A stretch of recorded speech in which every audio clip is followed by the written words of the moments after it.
Hi guys, welcome back to our conference. This time, since it's right in the middle of or the beginning of summer holidays, a lot of people are traveling around, taking their kids on visiting family back home or taking their family on holiday. So we thought it would be a really nice idea that this conference we would just quickly give some tips on how to be respectful when you are visiting other shalas for practice, just in case you want to pop in either like a one-time or for the week or for the month that you are away to the local shala or the local Mysore program that you are visiting. My first is completely optional, but my first advice would be, if you can, send an email to the shala. Like I said, this is just to be polite, email in before going to see if there's space and if they're able to accept traveling practitioners before going, before arriving.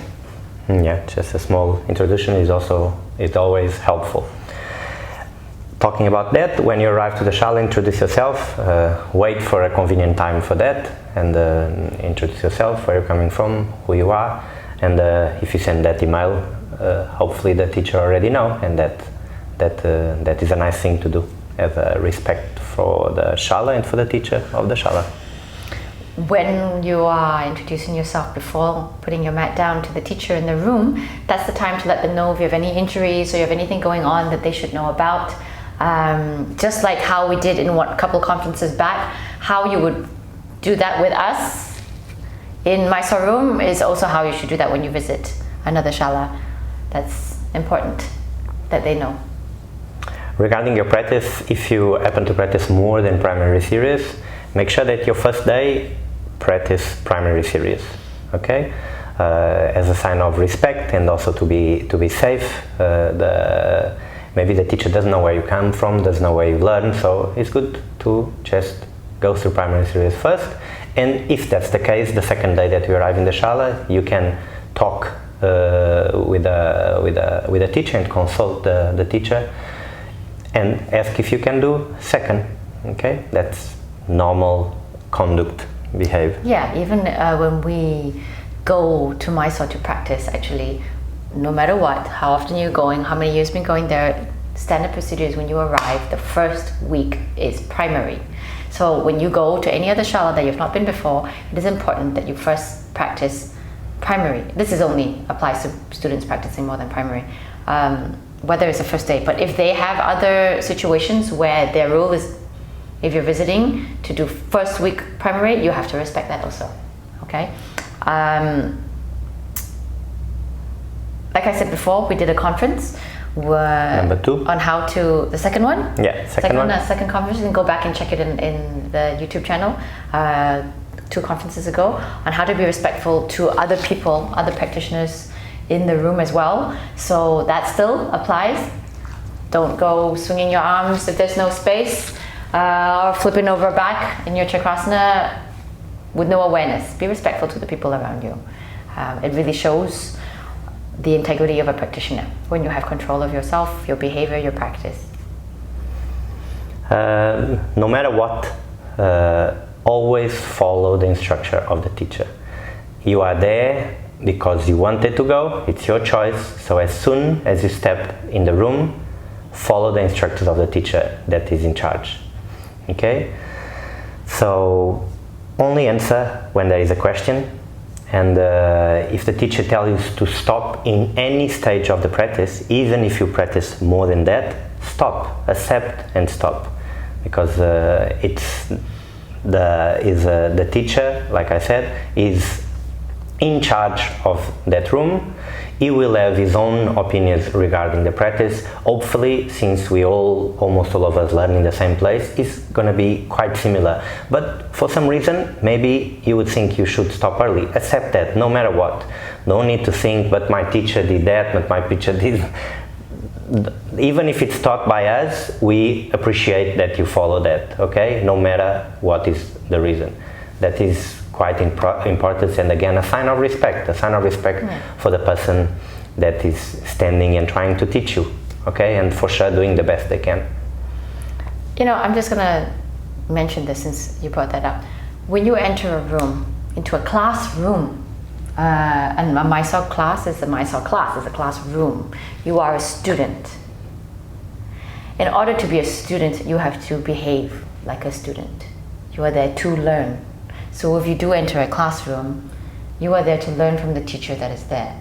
Maybe after that experience, you may not want to. That's okay, right? But while you are there, and you made that choice as an adult to go there, you have to be respectful, because no one forced you to go there, right? It is important to know that. Like he had mentioned earlier, it's irrelevant, and I think we might have mentioned this before, it's irrelevant that to arrive somewhere and say, but someone else said this, but someone else said that, but I learned here, but I heard that. No, why? Irrelevant. Be present. Be a student. Be there to learn from the teacher. That is the situation, that is the dynamic. Okay, so be respectful. Anything else would be disrespectful. If you find that you are not able to respect the teacher in the room, you can finish your practice, leave, say thank you, don't need to go back, right? But there's no need for comparison. There's many ways to do something. And sometimes when you are on the mat, you are not seeing what it looks like from outside, and everyone has different perspectives, right? If you find yourself struggling even more with that kind of situation, there's absolutely no problem with practicing in your hotel room. After all, it is a self-practice method. So if you really are unable to find yourself being able to be respectful in the classroom, practice it at home or in your hotel room, right? But that's just a quick overview on reminding everyone how to be respectful. And summer while you're traveling. We do that all the time. We travel for many years, and we step in many rooms with many different teachers. And that's I've been in many places in the world, and I step in the room and I do what is being told for me to do, and sometimes it's very different. And I tell you one thing, sometimes the most different instructions that you are used to was the ones that I learned more. Okay, and sometimes when you are stuck in your opinions and in your thoughts, and it's quite difficult to get out of that frame of mind. But once I have, don't need to mention, but I have one experience that was very different, and I learned so much from that person. So just be open to everything that comes. Any knowledge that comes in your way, try it, apply. If it doesn't work for you, doesn't apply. Don't need to try anymore. But at least try. At least trust that instruction. See if it applies to you. That is a good philosophy to have. Yeah, we mentioned this also in the most recent conference, that being able to surrender makes part of the practice. Trust and surrender makes part of the practice. It is very important to integrate that. So yes, be able to trust, surrender, enjoy the holiday, enjoy different perspectives, but also, of course, maintain the integrity and your own intuition of what's best for you. But so that's about all the advice we have to give on that one. So I hope you make us feel proud around the world. Take the shirt and represent us well. Represent us well. And all of our friends that have shalas, you guys are welcome for this conference also. Yeah. Anyway, we're gonna answer a question today, and the question is, why no practice on moon days? Okay, so like always, Ian and I will gonna answer this question in a little bit of a different point of view to see if it makes sense for all of you. Of course, I'm gonna be more scientific and more objective.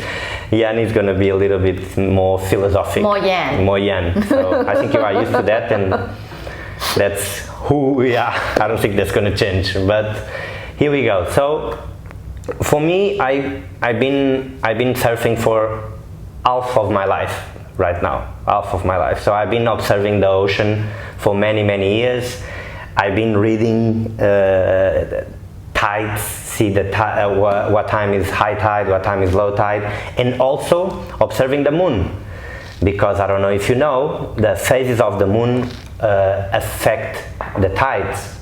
Okay, so in a day of full moon and new moon, the tides go extremely low and extremely high, very fast. So there's more energy going on the ocean. Also, upcoming swells arrive always before or after moon days. Okay, so this is just to say that the phases of the moon affect a lot the ocean. Okay, we are made of 70% of water. We have 70% of water in our body. So, like everything of watery nature, we will be affected by the phases of the moon. Okay, so in the days that we are in the days of full moon, sorry, we're gonna feel more agitated. We're gonna feel that we have more of a uplifting energy, but not so balanced. Okay, not so balanced. In the other days of new moon, it's kind of completely the opposite. We feel more calm, more settled, but less drawn to any physical activity. Okay, so since Ashtanga Yoga is a practice that works with energy in our bodies, we should avoid to practice during those 2 days, if possible. Okay. Also, as a practitioner and the teacher, it's also good to have 2 days extra during the month to rest. So, if they are there according to the tradition of Ashtanga Yoga, we will take it and we will follow that in our Shala. Look, no lightning is gonna come down and strike you if you practice on a moon day. It's not like, you had mentioned this one time, we're not a military. It's just things, observances, right? Things to observe. But look, on a practical point of view, Mysore, where this Mysore practice was created, there are lots of festivals, just like in Malaysia. Lots of festivals and celebrations and traditions.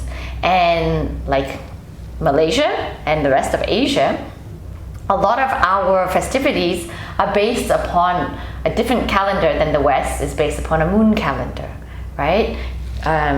So what will happen that many of these festivities will coincide on a moon day. And sometimes in Mysore or India generally, I've noticed these things go on, or these events or obligations to tradition go on overnight and into the night. So it's important that, well, not important, but actually vital that they close the Shala to be able to fulfill all these traditions as part of the culture. And that's one of the reasons on a practical way why we don't practice on moons, because it's a tradition that we take from the Shala in Mysore. But interestingly, this is also a practice that stems from like forever ago. There's this Dharma Sutras is the script that has a list of human laws back in the Vedic times. And it says a lot of stuff about when you should and should not study the Vedas, right? Which was an important script in those days. We're talking thousands of years ago. And many of the times that say that you shouldn't recite the Vedic scripture happen to fall on moons and various other times. I mean, it also says you shouldn't study Vedic scripture while mounted on an animal as well. So it is just good to respect tradition and culture. After all, we are practicing a traditional form of yoga.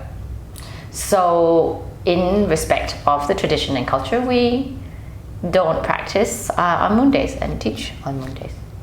So we have two very different points of view and two good reasons to take rest on those. Not a point of view. No? A holistic answer for you. Yeah.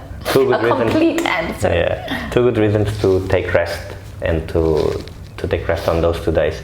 And when a moon falls before a rest day or Saturday or Sunday according to the Shala, then you have 2 days off. That's great. Okay, I take it all the time. It's up to you. It's even better when it's on a double moon. No, not a double moon, a double day, because then you have a moon, then you have the weekend, then you have 2 days off. But it's as far as it gets. Oh, sorry. Anyway, this was our conference for today. I hope you guys enjoyed, and thank you a lot for watching, and also thank you for subscribing our YouTube channel. Okay. And for those traveling over the summer, happy holidays, safe travels. Enjoy. Bye bye, guys. All the best. Bye.